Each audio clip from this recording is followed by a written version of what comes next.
राष्ट्रवादी काँग्रेस शरदचंद्र पवार पक्षाला जे आहे ते आता नवीन चिन्ह जे आहे ते बहाल करण्यात आलं आहे। तुतारी हे चिन्ह जे आहे ते या ठिकाणी राष्ट्रवादी काँग्रेस शरदचंद्र पवार गटाला बहाल केल्यानंतर आता आपल्यासोबत या संदर्भात बोलण्यासाठी शिरूरचे खासदार अमोल कोल्हे सर, काय सांगाल? नवीन चिन्ह, नवीन प्रवास कसा असणार आहे तो आता? तुतारी वाजवणारा माणूस हे जे राष्ट्रवादी काँग्रेस शरदचंद्र पवार या पक्षाला जे नवीन चिन्ह मिळालेलं आहे, मला वाटतं ही अत्यंत सकारात्मक बाब आहे। कारण तुतारी महाराष्ट्राच्या जनमानसात एक आदराच्या स्थानी आधीच विराजमान आहे। शिवछत्रपतींच्या इतिहासाशी सांगड घालणारी, महाराष्ट्राच्या स्वाभिमानाशी सांगड घालणारी ही जी तुतारी आहे आणि तुतारी वाजवणारा माणूस हे चिन्ह मिळणं त्यामुळं अत्यंत सकारात्मक गोष्ट आहे। आणि हे पोहोचवणं मला वाटतं आजच्या इलेक्ट्रॉनिक माध्यमांच्या आणि सोशल मीडियाच्या जमान्यामध्ये मला वाटतं ही फार एक अवघड टास्क अजिबात असणार नाही। उलट कालपासूनच हे चिन्ह जवळपास महाराष्ट्राच्या कानाकोपऱ्यात पोहोचलेले आहे।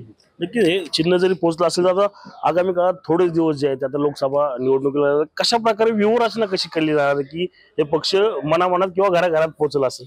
मला वाटतं व्यूहरचना सांगायची नसते, इम्प्लिमेंट करायची असते, त्याचा रिझल्ट दाखवायचा असतो। त्यामुळे तो रिझल्ट तुम्हाला आपसूक आणि लवकरात लवकर दिसेल। नक्कीच सर, आपण पाहिलं तर आता शिरूर लोकसभा जो आहे तो आता बारामतीनंतर शिरूर लोकसभेचं नाव जे आहे ते पुणे जिल्हा किंवा महाराष्ट्रात घेतलं जातं।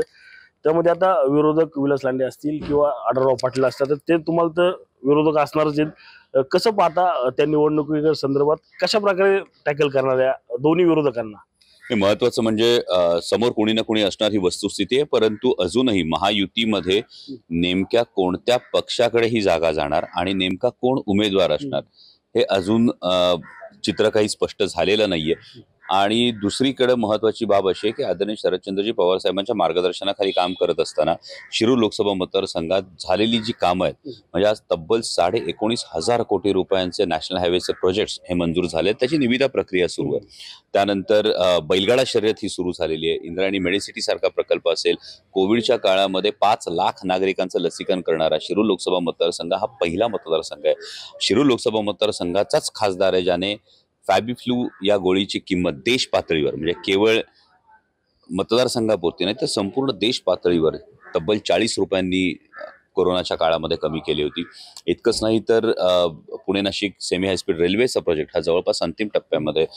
पिंपरी चिंचवडसाठी जो रेड झोनचा अत्यंत कळीचा मुद्दा आहे, या रेड झोनच्या मुद्द्यावर जी सातत्यानं मांडणी ही लोकसभेमध्ये मी करतोय, या मांडणीसाठी माननीय सर्वोच्च न्यायालयामध्ये जे वकील रेड झोनची केस लढवतात त्यांनी आवर्जून येऊन शाबासकी दिलेली आहे की या पद्धतीच्या मांडणीनंतर या प्रश्नाला सोडवणुकीच्या दृष्टीने एक दिलासा मिळताना दिसतोय असं त्यांना वाटतं। त्यामुळे हे सगळं जे काम आहे, पहिल्याच टर्ममध्ये 3 वेळा संसदरत्न पुरस्कार मिळालेला आहे, तो शिरूर लोकसभा मतदारसंघाच्या मायबाप जनतेचा पुरस्कार आहे। आणि मला वाटतं जनता ही नक्की या सगळ्या कामगिरीचं योग्य ते मूल्यमापन करेल। असं असलं तरी विलास लांडे जे आहेत ते विरोधी तुमचे पक्षाचे उमेदवार आहेत, विकास झाला नाही म्हणून त्यांच्याकडून सांगण्यात येतं। तुम्ही दोघं एका काही एकाच पक्षात होते, त्यावेळेस विकास झाला असं वाटलं नाही का की तेव्हा तुम्ही समजून सांगण्यात कमी पडले का कोण त्यांना?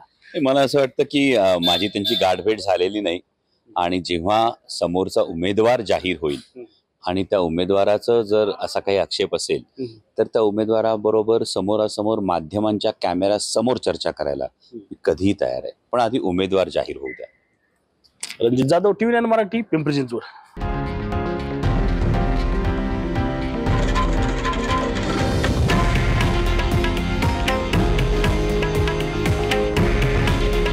हे आहे देशातील नंबर 1 न्यूज नेटवर्क आणि आपण पाहत आहात TV9 मराठी।